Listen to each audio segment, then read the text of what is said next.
안녕하십니까. 사랑하는 내 손아의 주일학교 페이스북 페이지 구독자 여러분들, 그리고 유튜브 구독자 여러분들 안녕하십니까. 내 손아의 주일학교 시간이 돌아왔습니다. 구독과 좋아요 부탁드릴게요.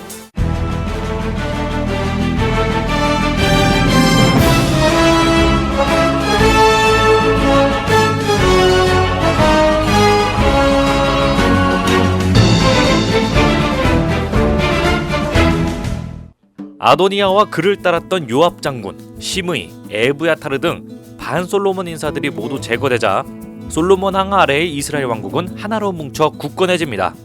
이스라엘 12지파도 모두 솔로몬 왕에게 충성하며 하느님의 말씀을 따랐죠. 솔로몬 왕은 이제 국내를 평정했으니 이제 주변국을 평정하기 위해 우선 이집트 파라오의 딸을 아내로 맞이해서 이집트와의 오랜 불화를 끝내고 사돈 국가가 됩니다. 솔로몬에게 시집온 이집트 공주는 다윗성에서 머무르게 했습니다. 하지만 솔로몬은 이에 그치지 않고 이민족들의 침입을 대비하여 예루살렘을 에워싸는 튼튼한 성벽 공사도 시작합니다. 이렇게 이스라엘 왕국의 발전을 위해 노력하는 솔로몬 왕의 하루하루가 지나며, 그러던 어느 날 한밤중에 하느님께서 솔로몬 왕에게 직접 나타나셔서 말씀하셨습니다. 내가 너에게 무엇을 해주기를 바라느냐? 그러자 솔로몬 왕이 대답했습니다. 당신께서는 당신 종을 제 아버지 다윗을 이어 임금으로 세우셨습니다만 저는 어린아이에 지나지 않아서 백성을 이끄는 법을 알지 못합니다. 당신 종은 당신께서 뽑으신 백성, 그 수가 너무 많아 셀 수도 헤아릴 수도 없는 당신 백성 가운데 있습니다. 그러니 당신 종에게 듣는 마음을 주시어 당신 백성을 통치하고 선과 악을 분별할 수 있게 해주십시오. 솔로몬 왕이 청한 것이 하느님 보시기에 좋았습니다. 그래서 하느님께서는 내가 자신을 위해 장수를 청하지도 않고 자신을 위해 부를 청하지도 않고 내 원수들의 목숨을 청하지도 않고 그 대신 이처럼 옳은 것을 가려내는 분별력을 청하였으니 네 말대로 해주겠다. 이제 너에게 지혜롭고 분별하는 마음을 준다. 그렇습니다. 하느님께서는 솔로몬 왕의 청이 참으로 보시기 좋아 이스라엘 백성 역사상 전무후무한 지혜를 그에게 주십니다. 그러던 어느 날 솔로몬 왕이 이스라엘 왕국 일을 하고 있을 때 두 창녀가 그 앞에 왔습니다. 두 여자는 화가 잔뜩 나 있었는데 바로 한 아기가 자신의 아기라고 주장하고 있었기 때문입니다. 두 여자가 상황을 솔로몬 왕에게 증언했습니다. 이것을 요약하자면 두 여자는 한 집에 같이 살고 있습니다. 첫 번째 여자가 아이를 낳을 때 두 번째 여자도 같이 있었습니다. 첫 번째 여자가 아이를 낳은 지 사흘째 된 날 두 번째 여자도 아이를 낳았습니다. 그런데 두 번째 여자가 실수로 아이를 깔고 자는 바람에 그 아기가 죽고 말았습니다. 두 번째 여자는 상실감에 밤중에 일어나 첫 번째 여자 몰래 아기를 바꿔치겠다는 것입니다. 이에 첫 번째 여자가 자신의 본래 아기를 되찾기 위해 항의하며 왕궁까지 오게 되었다는 것입니다. 그런데 이 당시에 유전자 정보를 알 수도 없고 혈액형을 알아볼 수도 없는 데다가 너무 갓난아기여서 사실상 외모로도 크게 구분짓지 못해서 아무도 이 사건을 해결할 수가 없었습니다. 하지만 솔로몬 왕에게는 하느님께로부터 받은 지혜가 있었습니다. 문득 지혜가 떠오른 솔로몬 왕은 말했습니다. 한 사람은 살아있는 아기가 내 아들이고 죽은 아이가 너희 아들이다 하고, 다른 사람은 아니다, 죽은 아기가 너희 아들이고 산 아이가 내 아들이다 하는구나. 하는 수 없지. 칼을 가져오너라. 그 아이를 둘로 나누어 반쪽은 이 여자에게 또 반쪽은 저 여자에게 주어라. 그러자 첫 번째 여자가 소리쳤습니다. 저의 임금님, 산 아기를 저 여자에게 주시고 제발 그 아기를 죽이지 마십시오. 두 번째 여자도 소리쳤습니다. 어차피 내 아이도 너희 아이도 안 된다. 자, 나누세요. 그러자 솔로몬 왕은 칼을 거두고 말했습니다.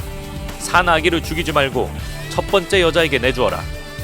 저 여자가 그 아기의 어머니다. 본래 자신의 아기를 되찾은 첫 번째 여자는 기뻐서 아기를 끌어안았습니다. 솔로몬 왕이 이러한 판결을 내렸다는 소식을 온 이스라엘 왕국이 들었습니다.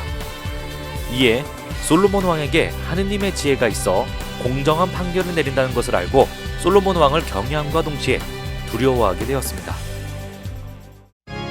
우리가 익히 잘 알고 있는 솔로몬의 판결, 어릴 적부터 여러 매체와 동화를 통해서도 알 수 있는 익숙한 이야기이죠. 그 단순하게 생각해보면 하느님의 지혜를 받은 솔로몬 왕의 멋진 명판결이죠. 솔로몬 왕이 모성애를 통해서 진짜 어머니를 가려낸 완벽한 영화 장면입니다.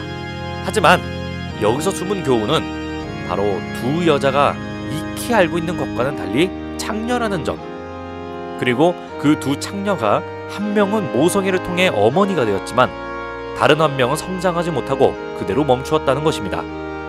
창녀는 제 몸을 팔아 돈을 버는 여성으로 저 둘이 같이 살고 있다는 것은 아마도 집장촌이 아닐까 예측해봅니다. 그러던 와중에 임신을 하여 아기를 가졌고 출산까지 했는데 두 여자 말고는 아무런 집이 없었다고 하니 당연히 아기의 아버지는 누군지 둘 다 모르는 상태지요. 보통 이러한 환경이라면 어머니로서의 자각과 아이에 대한 사랑이 모자랄 수 있는 부분입니다. 본인도 애 아빠가 누군지도 모르고 앞으로도 돈을 벌려면 계속해서 남자를 받아야 하는 입장인데 썩 좋은 육아 환경은 아니기 때문이죠. 그래서 두 번째 여자는 본인의 아기를 본인이 실수로 깔고자 죽였음에도 불구하고 아무렇지 않게 첫 번째 여자의 아기와 바꿔치기를 한 것입니다.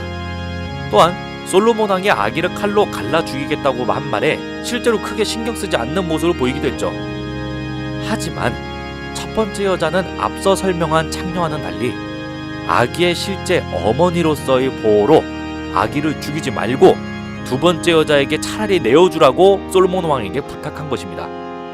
이것으로 보아 두 번째 여자는 끝까지 창녀인 여자로 남았지만 첫 번째 여자는 비록 창녀였지만 누구보다 자신의 아기를 사랑하는 어머니가 된 것이죠.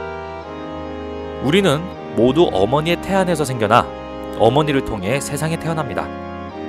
솔로몬 왕의 판결에 있었던 첫 번째 여자가 보이는 행동을 통해 어머니의 모성애가 얼마나 뜨겁고 간절한지 알 수 있습니다. 최근 세상에 존재하지도 않는 만화 캐릭터나 심지어 프로그래밍된 AI에게도 여성으로서의 인권이 있다며 존중하자면서 낙태는 손쉽게 합법화하자는 분들이 많이 계십니다. 비록 다른 지향을 추구한다는 점에서 큰 말씀은 드리지 않겠습니다. 하지만 존재하지도 않는 것에게 인권을 운운하면서 실제 태안에서 살아 숨쉬는 태안은 마음대로 죽일 권리를 달라는 본인들의 행동이 생명을 소중히 여기는 첫 번째 여자와 같은지 되면 좋고 아님 말고 식으로 생명을 경시하는 두 번째 여자와 같은지는 스스로 생각해보아야 할 것입니다. 데오 그라시아스.